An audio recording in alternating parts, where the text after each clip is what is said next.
नमस्कार, प्रणाम, जय सिया राम। तो आइए मानस पीयूष के माध्यम से श्री रामचरित मानस का अध्ययन करते हैं। आज हम देखेंगे भाषा मंगलाचरण का सोरठा।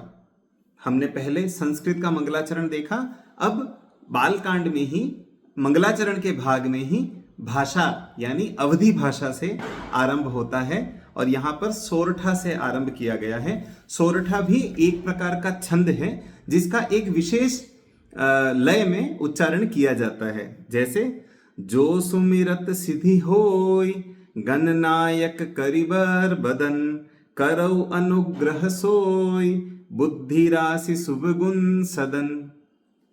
तो इसका अर्थ है जिनके स्मरण मात्र से सिद्धि प्राप्त होती है, जो सुमिरत सिद्धि होय, जो गणों के स्वामी हैं, गणेश जिनका नाम है, गणनायक ये उनका नाम, और सुंदर हाथी के समान श्रेष्ठ मुख वाले हैं, करी बर बदन, करी यानी हाथी, बर यानी समान, बदन यानी मुख, बदन यानी बॉडी नहीं, वो बदन उर्दू शब्द है, वदन जो हिंदी का शब्द है उसका अर्थ होता है मुख।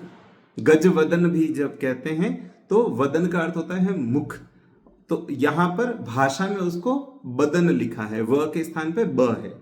तो गणनायक करिबर बदन, वे बुद्धि की राशि और शुभ गुणों के धाम मुझ पर कृपा करें, करौ अनुग्रह सोय, बुद्धि राशि शुभ गुण सदन, शुभ गुणों के धाम मुझ पर कृपा करें, ऐसा उसका अर्थ हो गया।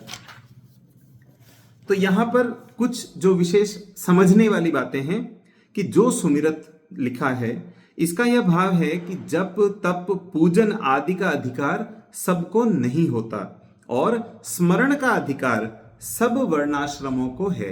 अब यहां पर देखिए, जो जाति संबंधी भेदभाव की बात आती है, वर्ण व्यवस्था की बात आती है, हमारे समाज पर एक आक्षेप लगता है, एक लांछन लगता है, एक उलाहना दिया जाता है कि यहाँ पर जाति का बहुत भेद है और सभी जातियों से समान व्यवहार एक मनुष्य के रूप में नहीं किया जाता है। तो यहाँ पर इस बात को समझना आवश्यक है कि पूजन आदि का अधिकार सबको नहीं होता, ये स्पष्ट लिख रहे हैं। तो पूजन आदि का अधिकार यानी पूजा करना, हवन करना, भगवान की अर्चना करना, उसका अधिकार सबको क्यों नहीं है, ऐसा क्यों कहा गया है? ये किसी के जन्म या जाति से संबंधित नहीं है, ये इस बात से संबंधित है कि आप उस विधि का पालन कर सकते हैं या नहीं। क्योंकि ईश्वर की पूजा, आराधना, अर्चना, यज्ञ इत्यादि जो भी गतिविधियां होती हैं, धार्मिक क्रियाकर्म जो भी होता है, उसमें एक विधि होती है। उस विधि का पालन करने के लिए सबसे प्राथमिक, सबसे बड़ी आवश्यकता होती है शौच की। शौच का अर्थ होता है हाइजीन, लिटरल मीनिंग जो उसका है। शौच का अर्थ केवल मल त्याग नहीं होता, पूरी बॉडी का, जिसको अब बाह्याभ्यंतर यानी अंदर भी और बाहर भी निर्मल होना कहा है, यानी फिजिकली भी और मेंटली भी। मेंटली किसी का शुद्ध होना, पवित्र होना, स्वच्छ होना जाना नहीं जा सकता, लेकिन उसके भी जिसे कहते हैं कि मंत्र विधियां हैं जिससे अपने आप को निर्मल किया जाता है। लेकिन जो बाह्य शुचि है या शौच है या स्वच्छता है, निर्मल होना है फिजिकली, उसके भी बहुत सारी विधि, नियम और परिमाण हैं। अब चूंकि प्रत्येक व्यक्ति भिन्न भिन्न प्रकार से भिन्न भिन्न तरह के कार्य करते हैं, तो हरेक के लिए यह संभव नहीं है कि वो उस विधि का पालन करके वो धार्मिक अनुष्ठान कर सके। अब ये ऐसा नहीं है कि किसी जाति विशेष, ये ऊंच जाति वाला कर सकता है, ये नीच जाति वाला नहीं कर सकता, ऐसा नहीं है। यदि कोई श्रेष्ठ ब्राह्मण भी है और वो शौच से निवृत्त नहीं हुआ है, उसने स्नान आदि नहीं किया है, वो यज्ञोपवीत धारण करके उसके नियमों का पालन नहीं करता है, मनुस्मृति में भी यदि आप पढ़ेंगे तो वो अपने ब्राह्मणत्व से पतित हो जाता है और उसके ये सारे अधिकार चले जाते हैं। कोई गृहस्थ भी है, कोई सन्यासी भी है, कोई क्षत्रिय भी है, वो चाहे जो भी है, वैश्य है, किसान है, चाहे जो भी है, पूजा करने का अधिकार उसी को है जो उस विधि का पालन करने में जिसकी रुचि भी हो और जिसका सामर्थ्य भी हो, क्षमता भी हो, उसकी परिस्थिति अनुमति देती हो। तो इस बात को केवल विधि से जोड़कर ही समझना चाहिए, ना कि किसी की जाति से, जन्म से, नाम से जोड़कर, जो कि एक बहुत बड़ी भ्रांति है। ये यहाँ पर समझना बहुत आवश्यक है। और यहाँ पर एक बहुत बड़ा निवारण दिया है। ये देखिए क्या कहा है कि जप तप पूजन आदि का अधिकार सबको नहीं है। ये तो पहली बात स्पष्ट हो गई। और स्मरण का अधिकार सभी वर्णाश्रमों को है। स्मरण करने से, ईश्वर का स्मरण करने से, कीर्तन करने से किसी को ना तो मना किया गया है, ना ही रोका जाता है, ना ही रोका जा सकता है। तो स्मरण का सभी को बराबर अधिकार है, क्योंकि उसके लिए कोई विधि नहीं है, उसके लिए कोई नियमावली नहीं है। आपके स्मरण मात्र से ही सिद्धि मिलती है। फिर यहां पर कहा है कि हे गणेश जी, आपका तो केवल नाम स्मरण कर लेने से ही, आपको याद कर लेने से ही, आप में मन लगा लेने से ही सिद्धि प्राप्त हो जाती है। इस पद को देकर सबको स्मरण का अधिकारी जताया है। ये बताया है कि कोई भी व्यक्ति कभी भी, कहीं भी, किसी भी अवस्था में, परिस्थिति में स्मरण, ईश्वर का स्मरण, गणेश जी का स्मरण कर सकता है। उनकी मानस पूजा, मन से पूजा कर सकता है। जो, अर्थात कोई भी वर्णाश्रम वाला हो, यहां पर कोई भेद नहीं किया है कि वो व्यक्ति इस जाति या इस जन्म या इस वंश, इस परिवार, इस कुल का होना चाहिए, नहीं। जो भी हो, जो सुमिरत, अथवा वर्ण बाह्य अंत्यज हो, एवं चाहे स्त्री हो, पुरुष हो, वृद्ध, बालक, युवा, जो कोई भी हो। अब फिर यहां पर कोई भेद ले आए कि अच्छा इसमें पुरुष कहा है, स्त्री नहीं कहा है। नहीं, बिल्कुल ऐसा नहीं है। कोई भी हो, मनुष्य मात्र कोई भी हो, वो कभी भी, कहीं भी, किसी भी अवस्था परिस्थिति में ईश्वर का स्मरण करने का अधिकारी है। और जो स्मरण करे वह मनोरथ सिद्ध कर ले। स्मरण करते ही कामना सिद्धि होती है। अब यहां पर यह कहा है कि आपका स्मरण करने के बाद, यानी गणेश जी का स्मरण करने के बाद कोई विलंब नहीं होता है, प्रतीक्षा नहीं करनी होती है। बस स्मरण किया मन लगा के, पूरे ध्यान से, पूरे मन से, पूरी आस्था, श्रद्धा, विश्वास के साथ जब आप स्मरण करते हैं तो स्मरण करते ही सिद्धि हो जाती है। उसमें कोई विलंब नहीं, कोई देरी नहीं। प्रस्थान करने में आपका केवल स्मरण ही तो किया जाता है। जब कहीं प्रस्थान करते हैं तब भी ये एक परंपरा है, रीति है कि गणेश जी का स्मरण करके, उन्हें प्रणाम करके आगे अपनी यात्रा को बढ़ाया जाए। तो उसमें भी वो एक शगुन की तरह लिया जाता है। फिर आगे लिखा है सिद्धि होई। सिद्धि होई को कैसे आगे विस्तार दिया है कि गोस्वामी जी यहां यह नहीं लिखते हैं कि क्या सिद्धि होती है। इसका कारण यह है कि यदि कोई एक दो नाम दे देते तो वो सीमित हो जाता, वो इति हो जाती कि आपका नाम लेने से ये कार्य सिद्ध हो जाता है। समझो वो कह दें आपका नाम लेने से विद्या अर्जित हो जाती है, आपका नाम लेने से धन मिल जाता है, आपका नाम लेने से घर बन जाता है, आपका नाम लेने से शत्रु पर विजय हो जाती है। ऐसी कोई उन्होंने सीमा नहीं बांधी है, ऐसी कोई उन्होंने परिभाषा नहीं दी है। तो उन्होंने क्या कहा कि जो भी मनोरथ हो, नाम न देकर सूचित किया है कि सब मनोरथ सिद्ध होते हैं, अर्थात मन, कर्म, वचन तीनों सिद्ध होते हैं, संपूर्ण सिद्धियां प्राप्त हो जाती हैं। तो ऐसा नहीं कि आप कुछ फिजिकली पाना चाहते हैं या कुछ मन से क्या पाना चाहते हैं। जैसे मैं लेखक हूं, कवि हूं, मुझे लिखना अच्छा लगता है, तो भगवान को याद किया तो वो जो लिखने के लिए जो कल्पना, शब्द, प्रवाह, संदेश चाहिए वो प्राप्त हो जाएगा। तो ये मन की सिद्धि हो गई। तो वचन की सिद्धि, आप कहीं कोई भाषण देना चाहते हैं, मैं अभी जैसे ये संवाद कर रहा हूं तो गणेश जी को याद कर लिया तो वो संवाद मेरा निर्विघ्न पूर्ण हो जाएगा, मैं अच्छे से बोल पाऊंगा, जो बोलना चाहता हूं वो आप तक ठीक से पहुंच पाएगा, उसमें सही शब्द होंगे, सही भाषा का, विचारों का उतार चढ़ाव होगा, उसमें पूर्णता होगी। ये सब कुछ गणेश जी के स्मरण करने से सिद्धि प्राप्त हो जाती है। तो मन की भी हो गई, वचन की भी हो गई, और अन्य भी जो कर्म हैं उनकी भी होती है। अब यहाँ पर सिद्धियों के प्रकार बताए हैं। संभवतः आपने कहीं पहले भी सुना होगा, इन दिनों सोशल मीडिया पर भी हनुमान जी की सिद्धियों के विषय में विवरण आते हैं। लोग उनके विषय में बहुत बात करते हैं, शोध करते हैं, चर्चा करते हैं कि ये सिद्धियां क्या हैं। जब सिद्धि कहते हैं तो किस किस प्रकार की सिद्धि होती है। तो एक तो हो गई हमारी सामान्य जो हम कार्य करना चाहते हैं उनकी सिद्धि, और एक है कि सिद्धि शब्द जो है वो किस प्रकार से परिभाषित किया जाता है, कि किस प्रकार की एपिटोम ऑफ स्किल अचीव किए जा सकते हैं। ऐसा ऐसा कौन सा कौशल है जो बिल्कुल जिसकी पराकाष्ठा है, जो सर्वोत्तम है और जो प्राप्त किया जा सकता है, जो सिद्ध किया जा सकता है, वो क्या क्या है। तो ये वो सिद्धियां हैं जो बिल्कुल दिव्य हैं। और ये क्या दिव्य सिद्धियां हैं? प्रथम है अणिमा। यह प्रथम सिद्धि है जिससे अणुवत सूक्ष्म रूप धारण कर सकते हैं, जिससे किसी को दिखाई नहीं पड़ते और कठिन से कठिन पदार्थ में प्रवेश कर सकते हैं।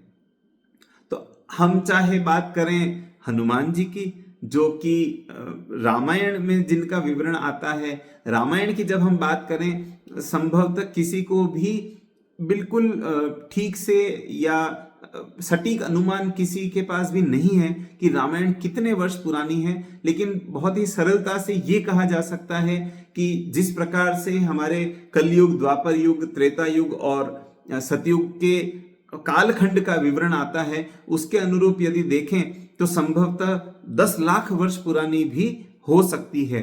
लेकिन यदि हम भौतिक रूप से उसको नहीं जांच पा रहे हैं और केवल द्वापर युग के अनुसार ही अनुमान लगाएं कि महाभारत का युद्ध 5000 वर्ष पहले हुआ, तो इतना तो बहुत ही सरल अनुमान लगाया जा सकता है कि कम से कम उसमें और 5000 वर्ष तो जोड़ ही दिए जाएं पीछे राम जी के समय का अनुमान लगाने के लिए, तो भी 10,000 वर्ष तो न्यूनतम हुए ही हुए।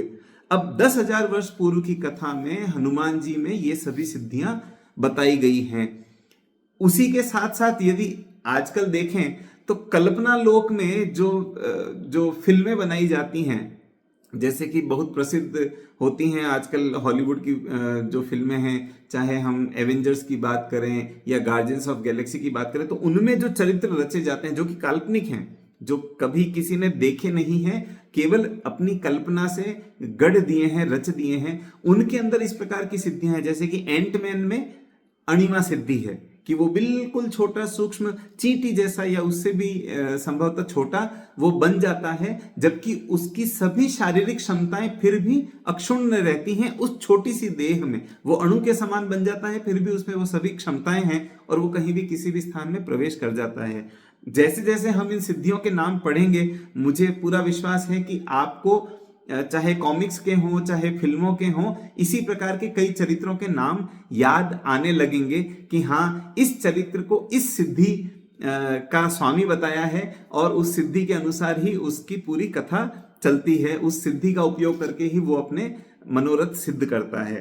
तो ये अणिमा हुई। फिर महिमा, इससे योगी अपने को बहुत बड़ा बना लेता है, अत्यंत विशाल बना लेता है, अपने आकार को बढ़ा लेता है।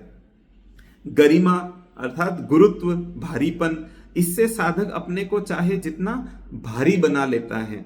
अब मुझे जैसे अंगद जी के पास में ये क्षमता दिखाई जाती है। अंगद जी जब गए थे रावण के सभागार में, वो भी कथा आगे आएगी, तो वहां पर उन्होंने गरिमा का प्रयोग किया था। वो इतने भारी हो गए कि कोई उन्हें हिला नहीं पाया, डिगा नहीं पाया। एक जैसे थोर एक चरित्र है जिसका हथौड़ा है और कहते हैं कि केवल सच्चा मनुष्य ही उस हथौड़े को उठा सकता है, और फिर अंत में जाके कैप्टन अमेरिका होता है, वो उस हथौड़े को उठा लेता है क्योंकि वो सच्चा होता है, उसके अंदर किसी भी प्रकार का झूठ, मिथ्या नहीं होती है। अब यहाँ पर ये सोचने की बात है कि जब हम उन चरित्रों को देखते हैं, वो इतने अच्छे बनाए हुए हैं, उसका श्रेय उनको जाता है कि इतने सुंदरता से उसका वो प्रस्तुतिकरण करते हैं। लेकिन जो ये मान लेते हैं कि थोर का हथौड़ा कोई नहीं उठा पाता, वो ये मानने में क्यों संकोच करते हैं कि शिवजी के धनुष में भी उसी प्रकार की आप यूं कहें कि बायोमेट्रिक लॉक ही अगर उसे कह दें कि उसको राम जी के अतिरिक्त कोई भी नहीं उठा सकेगा। यहां पर विषय ये नहीं है कि उसमें भार है, ऐसा नहीं है कि वो उसका जो किलोग्राम है, उसका जो वेट है वो उतना अधिक है, नहीं। यहां पर ये है कि उसकी वो कंडीशन, उसका वो बायोमेट्रिक लॉक, उसका वो डिवाइन लॉक ऐसा है कि उसको केवल वो ही उठा पाएगा जिसके मन में, चरित्र में वो क्षमता हो। तो जैसे थोर का हथौड़ा कोई नहीं उठा सकता, वैसे शिव जी का धनुष भी हर कोई नहीं उठा सकता, उसे उठाने वाला कोई कोई ही होता है। फिर लघिमा, इससे वो जितना चाहे उतना हल्का बन सकता है। प्राप्ति, इच्छित पदार्थ की का प्रापक है।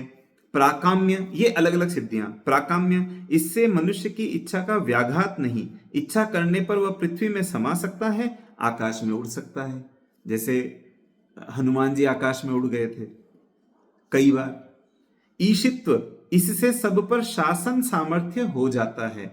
अब जैसे हम बड़े बड़े शासकों को, राष्ट्र नायकों को देखते हैं और भी बहुत सारे नेता हैं, अब ये उनकी अपने अपने स्तर की ईशित्व है। ईशित्व की सिद्धि एक तो है कि परम ईशित्व प्राप्त कर लिया तो सभी पर आप शासन कर लोगे, लेकिन किसी में ईशित्व है, थोड़ा है, किसी में अधिक है, तो जितना उसके अंदर कम या अधिक होता है उतने ही लोगों को वो प्रभावित कर पाता है, उतने ही लोगों पर शासन वो कर पाता है। और वशित्व, इससे दूसरों को वश में किया जाता है। आपको कई लोग मिल जाएंगे ऐसे कहते हुए कि वो वशीकरण कर लेते हैं। कुछ लोग आजकल ऑनलाइन सिखाने भी लगे हैं कि लोगों को वश में कैसे किया जाए, परंतु पता नहीं, मुझे तो नहीं लगता कि वो विश्वसनीय लोग हैं। और वशित्व यदि किसी को आता भी हो, संभवतः थोड़ा बहुत कुछ समय के लिए कोई किसी को वशीभूत कर सके, उसकी नाना प्रकार की विद्याएं होंगी। लेकिन यहां पर ये जो सभी विधियां, ये जो सभी सिद्धियां बताई हैं, ये योग साधना से ही संभव है। तो योग के हम जानते हैं कि वो जो चक्र जागरण करना होता है, कुंडलिनी जागरण करना होता है, वो यदि कोई कर पाए, जैसा कि यदि आपने शक्तिमान धारावाहिक देखा हो तो उसमें भी उस विधि को बड़े विस्तार से बताया है कि कैसे शक्तिमान ने कुंडलिनी जागरण के माध्यम से इन सभी सिद्धियों को प्राप्त किया। तो यदि कोई वो कर पाता है तो निश्चय ही उसमें ये सारे सामर्थ्य, ये सब सिद्धियां आ जाएंगी। और इसको वैज्ञानिक रूप से भी यदि समझें तो ऐसा कहा जाता है, वैज्ञानिकों ने शोध करके बताया है कि एक मनुष्य अपने पूरे जीवन में अपने मस्तिष्क की क्षमता का बहुत ही कम अंश, संभवतः 10 या 12% अंश, और ये भी बहुत बुद्धिमान लोगों की बात कर रहे हैं, उतना ही प्रयोग कर पाते हैं, अपने पूरे मस्तिष्क की क्षमताओं का प्रयोग कर नहीं पाते हैं। तो ये अनुमान लगाना कठिन नहीं है और ये कहना अतिशयोक्ति नहीं होगी कि यदि कोई अपने मस्तिष्क के 60, 70, 80, 90% को उपयोग में लाने लगे योग साधना के माध्यम से, या अन्य भी कोई विधि हो यदि, तो वो क्या क्या नहीं कर सकता, वो जो चाहे वो प्राप्त कर सकता है। और ये योग साधना से संभव है, ऐसी सिद्धियां प्राप्त की जा सकती हैं। तो ये हो गई सिद्धियों की बात। अब इस प्रकार इस मंगलाचरण में गणेश जी का नाम रूप लीला धामात्मक स्मरण है। तो उनमें उनका नाम लिया गया है, उनके गुण बताए गए हैं और उनकी लीला धाम भी बताई गई है, सिद्धि, बुद्धि और शुभ गुण कहकर। फिर यहां पर एक और इसकी जो विवेचना की जाती है, जो इंटरप्रिटेशन की जाती है, व्याख्या की जाती है, उसमें एक और आयाम है, एक डायमेंशन और है, जहां पर ऐसा भी कुछ विद्वान बताते हैं कि इस एक सोरठे में सभी 7 जो कांड हैं श्री रामचरितमानस के, उनका छोटा छोटा संकेत दिया गया है। तो उसे भी हम पढ़ते हैं। वैसे कहते हैं कि ये थोड़ी अतिशयोक्ति है, थोड़ी सी अतिशय कल्पना है, लेकिन फिर भी सुनने पढ़ने में ये बड़ी रोचक लगती है। तो देखिए क्या कहते हैं कि सुमिरत सिद्धि से बालकांड का आशय अभिप्राय निकलता है, क्योंकि इसमें पार्वती जी, नारद जी, मनु शतरूपा जी इत्यादि का स्मरण करना और कामना सिद्धि होने का वर्णन आता है। तो सुमिरत सिद्धि हो गया। फिर होई और गणनायक से अयोध्या कांड का संकेत मिलता है, क्योंकि अवधपुर वासियों सहित चक्रवर्ती महाराज की ये इच्छा हुई थी कि राम जी युवराज हों। देवताओं ने चाहा कि वन गमन हो, राज्य का त्याग हो। मंथरा और कैकेयी ने चाहा कि भरत जी प्रजा के स्वामी हों। तो ऐसी सबकी कामनाएं थी, सब ऐसा चाहते थे कि ऐसा हो। तो जो हो ही शब्द है उसको इससे जोड़कर बताया गया है कि ये अयोध्या कांड का संकेत है। फिर करिबर बदन, जो हाथी के समान मुख की बात है, वो अरण्य कांड का सूचक है, क्योंकि उसमें श्री राम जी के बरबदन से निशाचर वध का संकल्प और श्री गणेश यही हुआ। तो हाथी से भी जंगल का संकेत मिलता है और बरबदन से राक्षसों के संहार का भी। फिर करौ अनुग्रह सोई से किष्किंधा कांड, किष्किंधा कांड जहां पर बाली से सुग्रीव से मिलते हैं, हनुमान जी से मिलते हैं, बाली का वध करते हैं। तो सोई से पूर्व परिचय जनाया कि प्रभु पहचानी परोगहि चरना में पहचानी शब्द से सूचित होता है। हनुमान जी, सुग्रीव जी, बाली, तारा, अंगद जी, वानर और वृक्ष सब पर अनुग्रह किया। तो करौ अनुग्रह सोई, सभी पर अनुग्रह किया, ये किष्किंधा कांड का सूचक है। फिर बुद्धि राशि, बुद्धि राशि से सुंदर कांड का सूचक है, संकेत मिलता है। क्यों? क्योंकि हनुमान जी, जांबवंत जी, विभीषण जी की बुद्धि और चातुर्य की यहाँ पर परीक्षा भी होती है और परिचय भी मिलता है और कई तरह के कार्य सिद्ध होते हैं। फिर शुभ गुण, शुभ गुण शब्द से लंका कांड का परिचय है, क्योंकि निशाचरों की गति, देवताओं का बंदी खाने से छूटना, विभीषण जी को राज्य, तो इससे संपूर्ण जगत में फिर से शुभ गुणों का संचार हुआ है। और सदन, अंतिम शब्द सदन, उससे उत्तर कांड का संकेत मिलता है, क्योंकि श्री रामचंद्र जी अपने सदन, अपने धाम, अपने गृह, अपने राज्य श्री अवधपुरी में तथा वानर, ऋक्ष, विभीषण आदि अपने अपने स्थानों में, अपने अपने सदन में, घर में पहुंच जाते हैं। देवता भी सुखपूर्वक अपने अपने लोकों में पहुंच जाते हैं। तो ये हो गया उत्तर कांड का संकेत। तो ये भी एक बहुत ही सुंदर, बहुत ही विशेष प्रकार की व्याख्या कल्पना है इस सोरठा को लेकर। तो ये हुआ हमारा प्रथम भाषा सोरठा। तो इसी तरह आपको सुनते रहना है, गुनते रहना है और इस पहल को आगे बढ़ाना है, लोगों के साथ साझा करना है और जय सिया राम बोलते रहना है।